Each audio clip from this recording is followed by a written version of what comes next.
Kaum muslimin dan kaum muslimat, a'azani Allah wa iyyakum jami'an.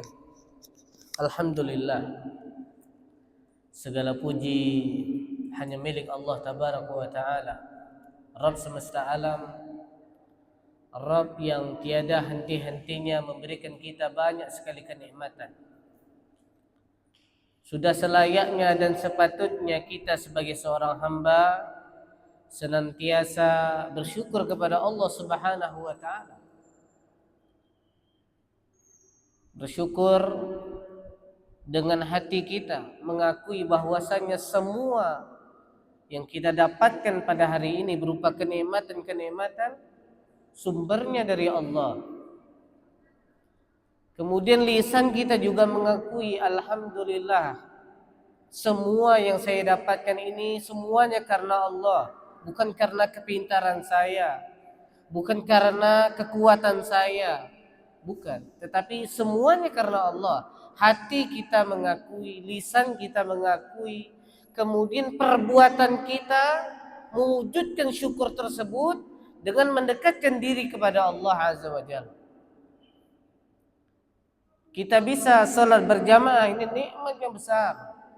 Nikmat yang besar.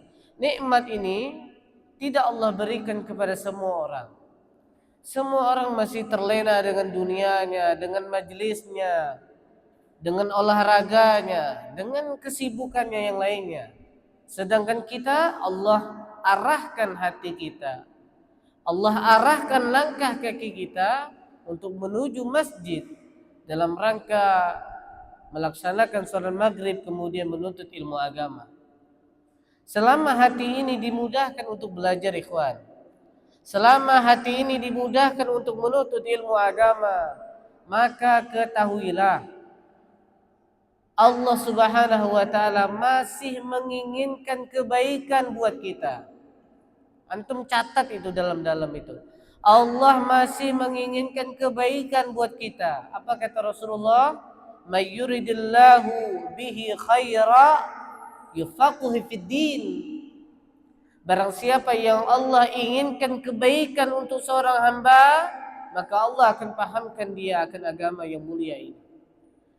Tetapi kalau hati ini, langkah kaki ini sudah mulai berat, melangkahkan kaki ke masjid, menuntut ilmu agama, sholat berjamaah, ketahuilah kebaikan mulai menjauh daripada diri kita. Sedangkan keburukan dan kemaksiatan senantiasa menghampiri kita semua. Paling tidak ini, paling minimal kita jaga diri kita, jaga anak istri kita dari api neraka jahanam. Paling tidak, jangan hiraukan orang lain yang sudah futur, yang sudah nggak belajar lagi, yang sudah jauh dari Allah. Biarkan. Toh pertanggungjawaban ini kembali kepada masing-masing. Yang penting kita fokus mengamalkan firman Allah Subhanahu wa taala, ya ayyuhallazina amanu qu anfusakum wa ahlikum nar. Wahai orang-orang yang beriman, kata Allah, jaga dirimu dan jaga keluargamu dari api neraka jahanam.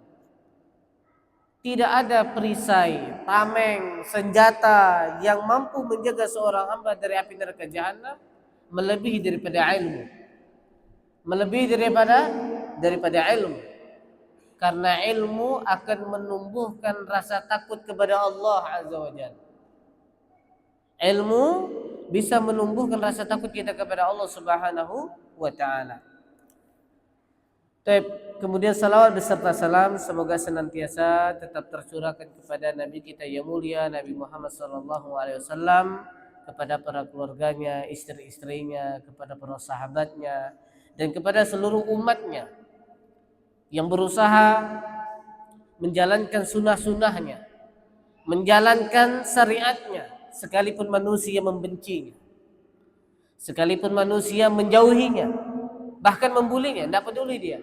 Yang penting dia berusaha istiqomah untuk menjalankan sunnah Rasulullah SAW, yang nantinya pada hari kiamat orang-orang yang diizinkan meminum air di telaga Rasulullah SAW adalah orang-orang yang mengamalkan sunnah, orang-orang yang mengamalkan sunnah Rasulullah sallallahu alaihi wasallam.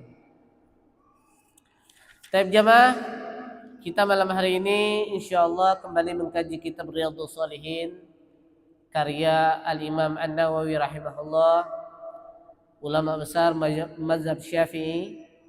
Kita sampai pada bab 206, babu fadli salatid duha, bab tentang keutamaan salat duha yang pada pekan kemarin telah kita singgung. Ya, insyaallah kita singgung sedikit pada pada malam hari ini. Wa bayani aqalliha wa aktsariha wa awsatiha, dan penjelasan tentang rakaat yang minimal pada salat duha itu berapa minimalnya, berapa paling banyaknya, berapa pertengahannya. Wal hassi 'alal muhafazati 'alaiha, dan anjuran untuk menjaga salat duha. Tapi kita baca hadis yang berkaitan dengan bab ini. An Abi Hurairah radhiyallahu taala anhu qala awsani khalili sallallahu alaihi wasallam bi siyami salasati ayyamin min kulli syahr wa rak'ati duha wa an utira qabla an arqud, muttafaqun alaih. Dari Abu Hurairah radhiyallahu taala anhu berkata, kekasihku Rasulullah sallallahu alaihi wasallam mewasiatkan kepadaku tentang 3 perkara. Tentunya wasiat ini kalau diberikan kepada seseorang, pastilah yang diwasiatkan itu adalah perkara yang penting. Bukan perkara yang main-main, pasti perkara yang penting. Apa wasiat Rasulullah terhadap sahabat Abu Hurairah? Yang ini bukan dengan Abu Hurairah saja, di sana ada sahabat Abu Darda dan Abi Dzar radhiyallahu ta'ala anhum.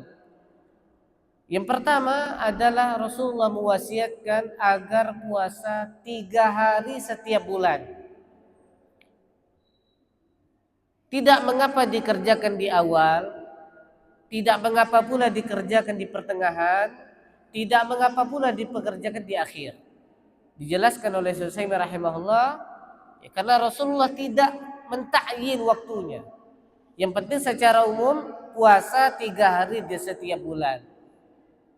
Tetapi yang sebagaimana yang telah kita bahas pada pekan yang lalu, yang paling afdol adalah puasa ayyamul bidh, yaitu 13, 14, 15. Ya, itu yang paling utama. Tetapi kalau kita mau mengerjakannya di awal, insyaallah kita akan mendapatkan pahala sebagaimana wasiat Rasulullah sallallahu alaihi wasallam. Kita kerjakan pertengahan boleh, kita kerjakan di akhir boleh.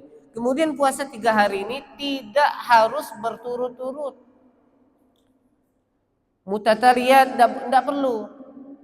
Ya boleh kita hari Senin puasa, Selasa tidak puasa, Rabu tidak puasa, Kamis puasa. Nah, Jumat puasa lagi 3 hari dah. Paling tidak itu, paling tidak seperti itu. Apalagi wasiat Rasulullah wa rak'ati duha, dan 2 rakaat salat duha. Sekali lagi, tidaklah Rasulullah mewasiatkan sesuatu kepada para sahabatnya kecuali sesuatu itu penting. Kemudian, dan aku witir sebelum aku tidur. Kenapa Rasulullah mewasiatkan Abu Hurairah untuk witir sebelum tidur? Kemarin sudah kita jelaskan karena apa? Karena Abu Hurairah ini mempelajari hadis Nabi SAW itu di malam hari dan tidurnya itu larut malam. Dan Rasulullah tahu, ya namanya manusia, khawatir kalau dia tidur larut malam terus tidak bangun kecuali azan subuh, karenanya diwasiatkan untuk witir sebelum tidur. Tapi di sana disebutkan di dalam hadis, barang siapa yang yakin atau terbiasa bangun sholat malam di sepertiga malam, maka yang paling afdol sholat witir itu adalah di sepertiga malam, paling afdol. Tetapi ada seseorang yang mengetahui kadar dirinya dengan kesibukan dia mencari nafkah, ya sampai malam misalnya dengan lelah dan capeknya badan ia, kadang-kala dia nggak mampu bangun kecuali hanya azan subuh, maka tidak mengapa dia witir di awal malam atau sebelum tidur. Dan jumlah rakaat witir itu minimal berapa? 1 rakaat. Baik. Kemudian hadis yang kedua, wa Nabi Dzar radhiyallahu taala anhu 'anin Nabi sallallahu alaihi wasallam qala yusbihu ala kulli sulama min ahadikum sadaqatun fa kullu tasbihatin sadaqatun wa kullu tahmidatin sadaqatun wa kullu tahlilatin sadaqatun wa kullu takbiratin sadaqatun wa amrun bil ma'rufi sadaqatun wa nahyun 'anil munkari sadaqatun wa yujzi'u min dzalika rak'atan yarka'uhuma min ad-duha rawahu Muslim. Kemudian dari sahabat Abi Dzar radhiyallahu taala anhu dari Nabi sallallahu alaihi wasallam bersabda, di setiap pagi, di setiap persendian manusia itu ada sedekahnya atau harus disedekahkan. Kemudian setiap ucapan tasbih yang kita ucapkan itu sedekah. Setiap tahmid yang kita ucapkan itu sedekah. Tasbih subhanallah, tahmid alhamdulillah, wa kullu tahlilatin sadaqah. Setiap ucapan tahlil sedekah. La ilaha illallah wa kullu takbiratin sadaqah. Dan setiap takbir Allahu akbar sedekah. Wa amrun bil ma'rufi sadaqah, dan beramal memerintahkan yang ma'ruf, yang baik-baik sedekah. Misalnya kita memerintahkan anak kita untuk sholat, istri kita untuk sholat, atau melarang anak kita nonton ini, melarang istri kita nonton ini misalnya, atau memerintahkan yang ma'ruf yang lain-lainnya, memerintahkan dia untuk sholat, memerintahkan dia untuk baca Al-Quran, itu sedekah semuanya. Wa nahyu 'anil munkar sadaqah, dan melarang kemungkaran sedekah juga. Apapun yang kita larang dalam rumah tangga kita sedekah. Dan semua itu tercukupi ya dengan 2 rakaat sholat duha. Disebutkan oleh para ulama, persendian kita ini ada 360. Kenapa setiap persendian kita itu harus sedekah? Karena yang menghidupkan kita itu Allah. Yang memberikan kesehatan kita itu Allah Subhanahu wa taala. Yang memberikan segalanya kita ini Allah. Jadi sudah sewajarnya kita bersedekah untuk Allah di setiap persendian kita. Namun kalau antum sholat duha 2 rakaat mencukupi itu semua, mencukupi atau terwakilkan itu semuanya. Maka antum kalau lagi di motor misalnya ya, antum bertasbih, antum bertahmid, antum bertahlil, antum bertakbir, maka ketahuilah itu sedekah buat kita. Jadi sedekah itu tidak melulu tentang harta, tetapi kita bisa sedekah dengan amalan-amalan soleh, dengan amalan-amalan soleh atau ucapan-ucapan yang baik, dan itu bernilai sedekah di sisi Allah Subhanahu wa taala. Kemudian hadis yang selanjutnya, wa Aisyah radhiyallahu taala anha qalat kana Rasulullah sallallahu alaihi wasallam yusalli duha arba'a wa yazidu ma syaa Allah, rawahu Muslim. Dari Aisyah radhiyallahu taala anha berkata, adalah Rasulullah sallallahu alaihi wasallam salat duha 4 rakaat. Dan kadang Rasulullah menambah sebanyak yang Allah kehendaki. Ya. Kemudian hadis yang selanjutnya, wa an Ummi Hani'in Fakhitah binti Abi Thalib radhiyallahu taala anha qalat zahabtu ila Rasulillah sallallahu alaihi wasallam 'amal fathi fawajadtuhu yaghtasil falamma faragha min ghuslihi shalla 8 raka'at wa dzalika ad-duha muttafaqun alaih. Dari Ummi Hani Fakhitah binti Abi Thalib radhiyallahu taala anha berkata, aku pergi menemui Rasulullah sallallahu alaihi wasallam pada Amil Fath. Amil Fath itu adalah penaklukan kota Mekah. Kemudian aku mendapati Rasulullah sedang mandi. Maka tatkala beliau selesai dari mandinya, Rasulullah sholat 8 rakaat sholat duha. 8 rakaat sholat duha.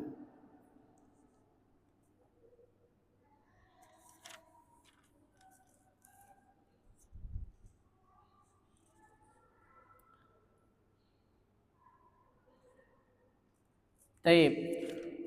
Dalam hadis yang ini yang barusan kita baca, kita dapat kesimpulan bahwasanya rakaat minimal pada sholat duha itu adalah dua rakaat, itu paling minimal. Kapan waktunya udah kita jelaskan pada pekan yang lalu, yaitu minartifai syam, matahari meninggi setinggi tombak atau seperempat jam dari terbitnya matahari sampai tergelincirnya matahari ke arah barat.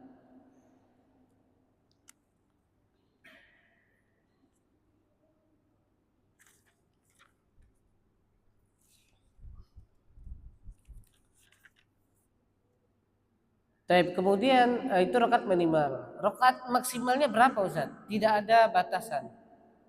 Tidak ada batasan. Adapun yang hadis yang terakhir kita bacakan bahwasanya Rasulullah sholat duha 8 rakaat itu tidak menunjukkan tahdid atau pembatasan. Ya, itu tidak menunjukkan pembatasan. Dijelaskan oleh para ulama, ya jumlah maksimal daripada rakaat sholat duha itu tidak ada batasnya. Dari mana hadisnya ini? Wa yazidu masya Allah, dan Rasulullah itu menambah sebanyak yang Allah kehendaki. Dan ini kan kita nggak ada yang tahu Rasulullah menambah berapa rakaat. Bisa 6, bisa 8, bisa 10, bisa 12. Ya pada intinya para ulama mengatakan minimal di rakaat sholat duha itu 2 rakaat, maksimalnya nggak ada batasannya. Semampu kita, sebanyak yang kita lakukan.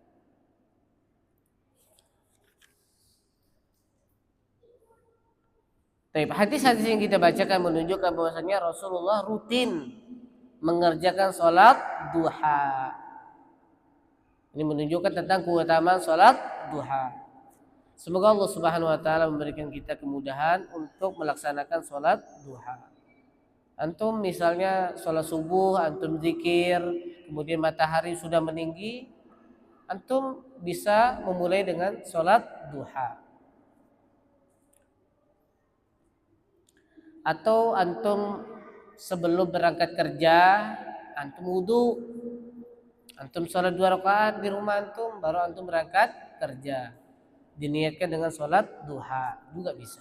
Intinya sholat sunnah itu disunnahkan untuk dilakukan di rumah masing-masing. Bab yang selanjutnya 207, babul hassi ala salati tahiyatil masjid. Bab anjuran terhadap sholat tahiyatul masjid. Ya, bab tahiyatul masjid ini dikenal dengan penghormatan masjid. Jadi kita itu kalau datang ke masjid dalam waktu apapun, waktu yang boleh kita sholat ataupun waktu yang tidak boleh kita sholat, artinya waktu-waktu terlarang, boleh kita sholat tahiyatul masjid. Sekali lagi anda ulangi, salat tahiyatul masjid ini kita masuk masjid kapanpun, di waktu yang kita dibolehkan sholat sunnah di dalamnya ataupun di waktu terlarang. Contoh, antum masuk masjid setelah sholat asar, itu kan waktu terlarang sampai tenggelamnya matahari, terlarang tuh. Boleh kita sholat sunnah tahiyatul masjid. Atau setelah sholat subuh, antum mau ikut kajian tapi antum sholat subuhnya di masjid sana misalnya, antum ndak terkejar, kemudian antum ke masjid sebelah, antum sholat sunnah boleh. Itu namanya sholat sunnah mutlak. Yang dilarang apa Ustaz? Sholat sunnah muqayyad, itu yang tidak boleh dikerjakan di waktu-waktu terlarang. Tapi kalau sholat sunnah mutlak boleh.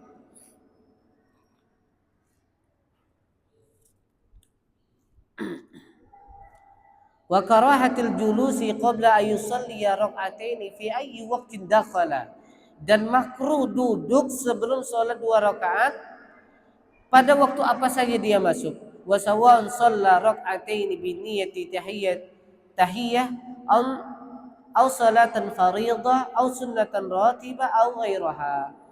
Sama saja dia itu sholat 2 rakaatnya yang ia niatkan sholat tahiyatul masjid, atau dia sholat sunnah rawatib, dia gabung niatnya, sholat tahiyatul masjid, sholat sunnah wudu, sama sholat sunnah rawatib. Tiga niat antum gabungkan dalam satu amalan itu boleh. Asal amalan itu satu jenis dan satu waktu. Antum baru masuk nih, antum baru selesai wudu. Antum niatnya sholat sunnah wudu, masuk masjid, niatnya sholat tahiyatul masjid. Kemudian antum mengerjakan qobliyah zuhur, niatkan sholat sunnah rawatib. Tiga amalan dalam satu niat itu diperbolehkan. Inilah menunjukkan tentang keluasan Islam. Menunjukkan apa tentang keluasan Islam, keluasan rahmat Allah Subhanahu wa taala. Tapi ingat, ibadahnya itu satu jenis.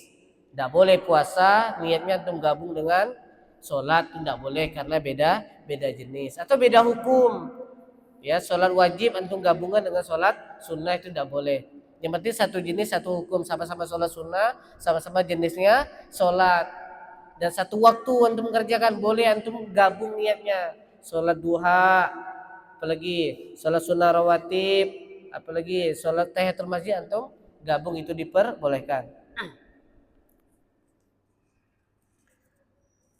Jadi kalau kita misalnya masuk sholat, imam udah sholat wajib, kita belum sempat sholat tahiyatul masjid, maka itu telah terwakilkan daripada sholat wajib itu. Atau kita sholat rawatib sudah terwakilkan daripada sholat tahiyatul masjid. Intinya begini, intinya Allah menginginkan tatkala antum masuk ke dalam rumahnya, amalan pertama kali yang antum mulai adalah sholat.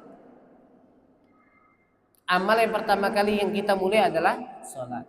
Entah sholat apa, entah itu sholat rawatib, entah itu sholat wajib, entah itu pengen sholat tahiyatul masjid saja. Seperti misal kita datang sebelum maghrib, ya sebelum iqamah, itu kan tidak ada sholat sunnah rawatibnya, maka boleh kita niatkan sholat tahiyatul masjid. Ya, seperti itu.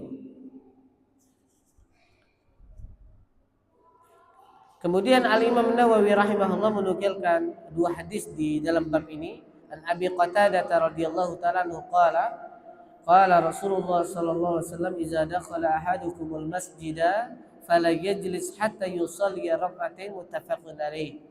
Dari Abu Qatadah radhiyallahu ta'ala anhu berkata Rasulullah sallallahu alaihi wasallam, jika salah seorang di antara kalian masuk ke dalam masjid, maka janganlah ia duduk sampai dia sholat 2 rakaat, yaitu sholat tahiyatul masjid.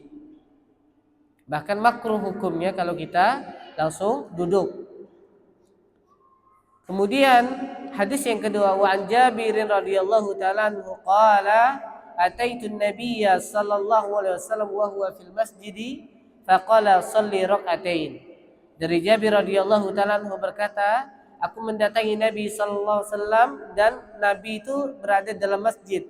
Maka Nabi mengatakan kepadaku, salat 2 rakaat terdahulu. Jadi Nabi itu tatkala Jabir radhiyallahu ta'ala datang, tidak langsung duduk ngadep Nabi berbicara, tapi Nabi bilang salat dulu 2 rakaat, setelah itu baru berbicara kepada Nabi Muhammad sallallahu alaihi wasallam.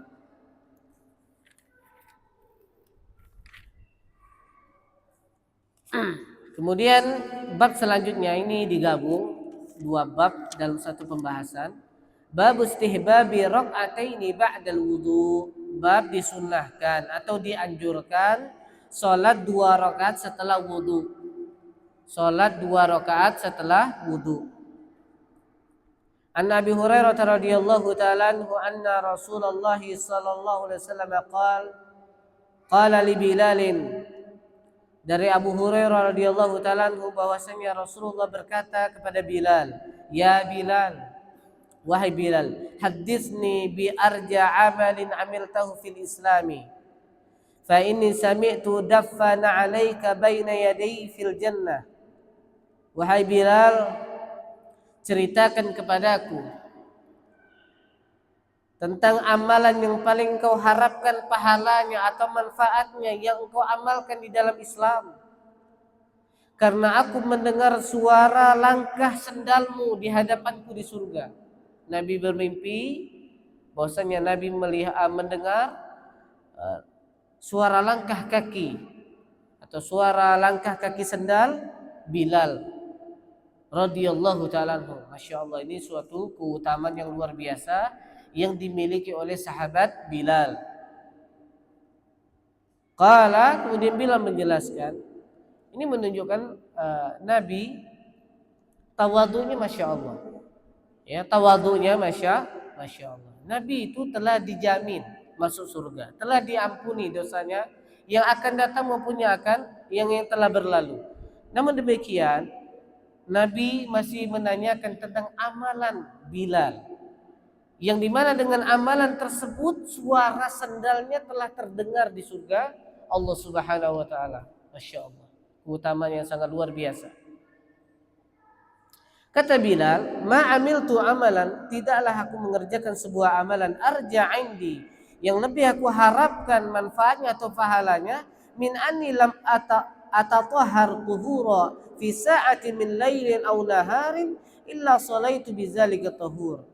Ya, kecuali tidaklah aku bersuci dengan satu suci, maksudnya tidaklah aku berwudu dalam waktu di malam hari maupun di siang hari kecuali aku sholat dengan wudu tersebut. Artinya mau siang kah mau malam ke Bilal wudu, kemudian Bilal sholat dengan wudu tersebut. Dikenal dengan apa? Sholat sunnah wudu. Ma kutiba li an usalliya, ya, apa yang dikehendaki aku untuk sholat. Jadi itu amalan Bilal, sehingga suara sandalnya telah terdengar di surga walaupun manusianya masih ada di dunia. Ini menunjukkan sekali lagi amalannya kecil, mungkin amalannya mudah, mungkin bisa kita lakukan. Tetapi dengan keikhlasan yang luar biasa bisa memasukkan seseorang ke dalam surga. Kemudian Bilal juga continue istiqomah dalam melaksanakan amalan sholat sunnah wudu. Ini penting. Ahabbul a'mali ilallah adwamuha wa in qalla. Amalan yang paling dicintai oleh Allah sedikit tetapi continue. Baik, makanya niat sholat setelah wudu, niat sholat tahiyatul masjid, niat sholat sunnah rawatib, ini semuanya bisa digabung jemaah. Ya, ini menunjukkan kemudahan di dalam Islam. Tidak perlu sholat tahiyat sendiri, sholat sunnah wudu sendiri, sholat rawatib sendiri, tidak. Asalkan dia satu jenis ibadahnya dan dikerjakan dalam satu waktu, maka boleh digabung niatnya.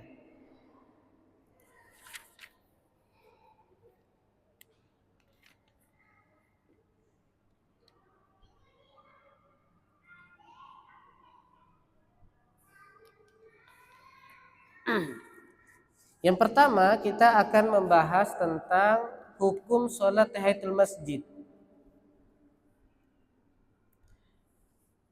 Sholat tahiyatul masjid hukumnya sunnah muakkadah, ya, bukan sholat sunnah biasa, tetapi sholat sunnah muakkadah, artinya sunnah yang sangat-sangat ditekankan. Hatta inna ba'dal ulama'i qala innaha wajibatun. Sampai sebagian ulama mengatakan sholat tahiyatul masjid itu hukumnya wajib.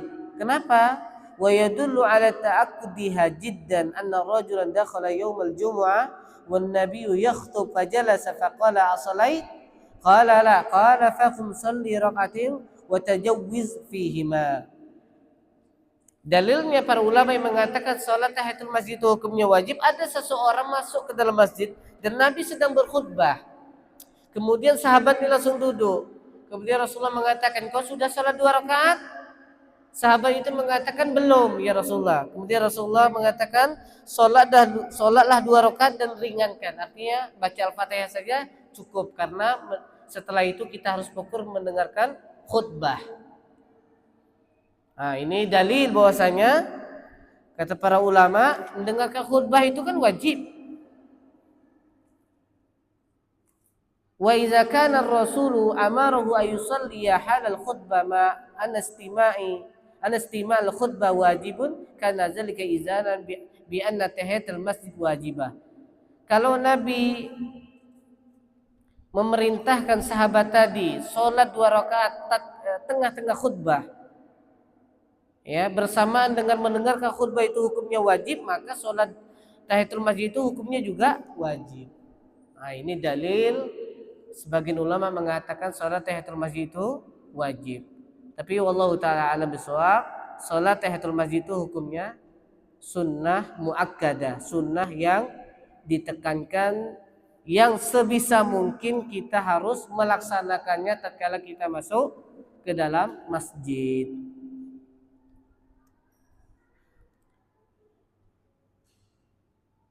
Lakinnaha sunnatun muakkadatun fi ayyi waqtin.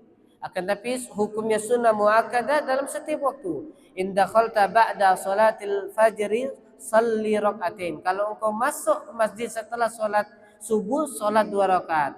Ba'da salatil asr salli rakaatain. Walaupun engkau masuk ke dalam masjid setelah salat asar, salat 2 rakaat. Inda ghurubi syam salli rakaatain. Ya, ketika tenggelamnya matahari sholat 2 rakaat, dan yang lain-lainnya waktu-waktu terlarang. Yaitu tadi kita dapatkan, misalnya antum sholat subuhnya di masjid ini, sedangkan di sana ada kajian setelah sholat subuh di masjid sana, maka setelah sholat subuh pun boleh kita sholat tahiyatul masjid. Ini ilmu, mungkin kita langsung duduk, sebagian kita langsung duduk karena beranggapan tidak boleh sholat di waktu terlarang. Tetapi kalau sholat tahiyatul masjid boleh kita sholat di dalam waktu yang terlarang maupun tidak.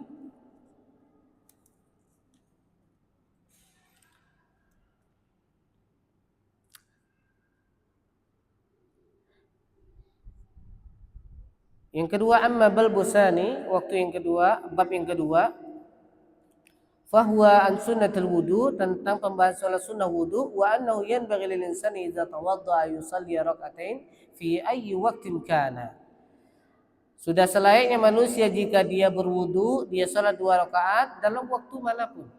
Dalam waktu manapun, sekali lagi, walaupun itu dalam waktu yang terlarang, boleh kita sholat sunnah wudu. Hatta lau ba'dal asri, kata Syekh rahimahullah, walaupun setelah sholat asar, wa ba'dal fajr, atau setelah fajar. Fi ayyi waqtin yanbaghi laka idza tawadda'ta an tusalliya rak'atain. Li'anna Bilal ibn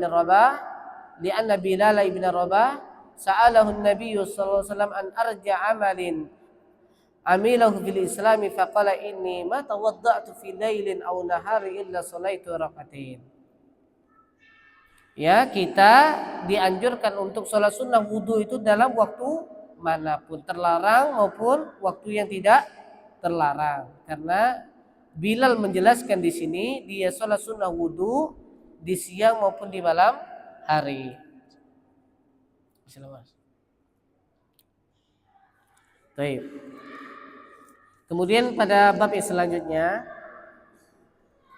2 bab ini alhamdulillah sudah selesai karena memang pembahasan sedikit. Pertama, salat tahiyatul masjid hukumnya sunnah muakkadah. Kesimpulannya boleh dikerjakan di waktu manapun. Kemudian makruh bagi seseorang duduk ke dalam masjid tanpa sholat 2 rakaat, hukumnya makruh. Kemudian yang kedua, sholat 2 rakaat setelah wudu, hukumnya sunnah. Kemudian boleh dikerjakan di waktu manapun, yang terlarang maupun tidak. Baik, sekarang bab yang selanjutnya, bab 210, babu fadli yaumil jumu'ati wa wujubiha waqtisali laha wa tatayyub wa tabkiri ilaiha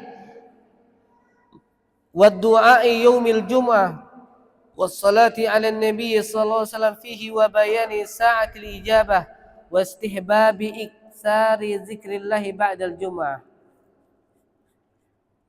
Bab yang menjelaskan tentang keutamaan hari Jumat dan wajibnya sholat Jumat, dan dianjurkan untuk mandi dan memakai minyak wangi.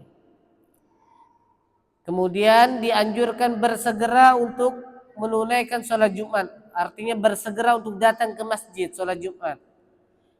Kemudian juga menjelaskan tentang doa pada hari Jumat dan bersalawat kepada Nabi Muhammad SAW pada hari Jumat. Kemudian menjelaskan waktu terkabulnya doa pada hari Jumat. Kemudian disunnahkan untuk memperbanyak zikir setelah sholat Jumat. Tapi itu beberapa pembahasan yang ada pada bab sholat Jumat. Insyaallah kita akan bahas pada malam hari ini kalau memungkinkan. Kalau tidak kita akan lanjutkan pada pekan yang akan datang. Mu'allif rahimahullah menukilkan ayat dan hadis-hadis pada bab ini. Di antaranya Allah Subhanahu wa taala berfirman, "Fa idza qudiyatis salatu fantashiru fil ardi wabtaghu min fadlillah wadhkurullaha katsiran la'allakum tuflihun." Allah Subhanahu wa taala berfirman, jika telah selesai salat Jumat, maka bertebarlah di muka bumi untuk mencari karunia Allah Subhanahu wa taala, mencari rezeki. Dan berzikirlah kepada Allah yang banyak, semoga kalian beruntung. Ayat ini menunjukkan kepada kita bahwasanya ibadah itu tidak melulu berada di dalam masjid. Tidak melulu berada dalam masjid, sholat terus, ngaji terus, enggak. Zikir terus, enggak juga. Ya. Karena ibadah ini pengertiannya itu umum, jemaah. Setiap perbuatan dan perkataan yang mendekatkan diri kepada Allah itu ibadah.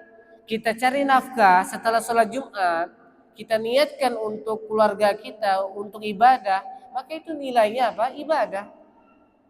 Kita akan mendapatkan pahala daripada pekerjaan kita tadi.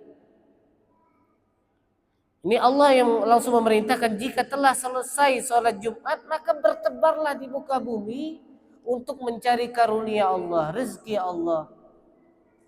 Kemudian Allah mengatakan wazkurullaha katsira la'allakum tuflihun.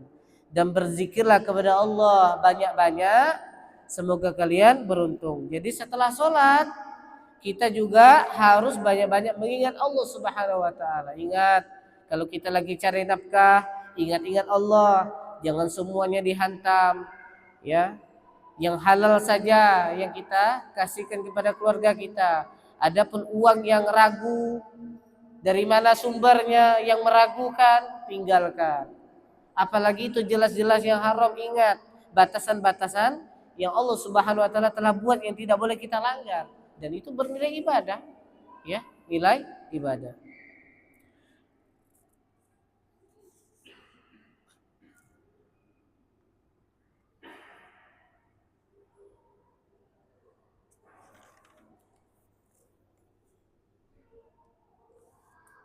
Kemudian hadis yang selanjutnya yang berkaitan dengan bab ini, an Abi Hurairah radhiyallahu taala qala qala Rasulullah sallallahu alaihi wasallam, khairu yaumin tala'at alaihi syamsu yaumul jumu'ah fihi khuliqa adamu wa fihi udkhilal jannah wa fihi ukhrija minha, rawahu Muslim. Dari Abu Hurairah radhiyallahu taala anhu berkata Rasulullah sallallahu alaihi wasallam, hari yang terbaik saat matahari timbul adalah hari Jumat. Kenapa? Karena pada hari Jumat ini diciptakannya Nabi Adam alaihissalatu wassalam. Pada hari Jumat ini pula Nabi Adam dan istrinya dimasukkan ke dalam surga. Pada hari ini pula dikeluarkan dari surga. Rawahu Muslim. Kemudian di sana pernah kita mendengar bahwasanya hari Arafah adalah hari yang terbaik. Hari Arafah adalah hari yang terbaik. Lalu bagaimana yang benar? Maka Syekh rahimahullah menjelaskan, kalau ditinjau dari tahunan, maka hari Arafah adalah hari yang terbaik. Ditinjau dari 1 tahun itu, hari yang terbaik adalah hari Arafah. Tapi kalau ditinjau dari pekanan, maka dari 6 hari itu ada 7 hari itu yang terbaik adalah hari Jumat. Baik, karena waktunya telah habis, insyaallah kita akan lanjutkan pada pekan depan. Kita tutup dengan doa kafaratul majlis, subhanakallahumma wa bihamdika Asyhadu an la ilaha illa anta astaghfiruka wa atubu ilaik. Assalamualaikum warahmatullahi wabarakatuh.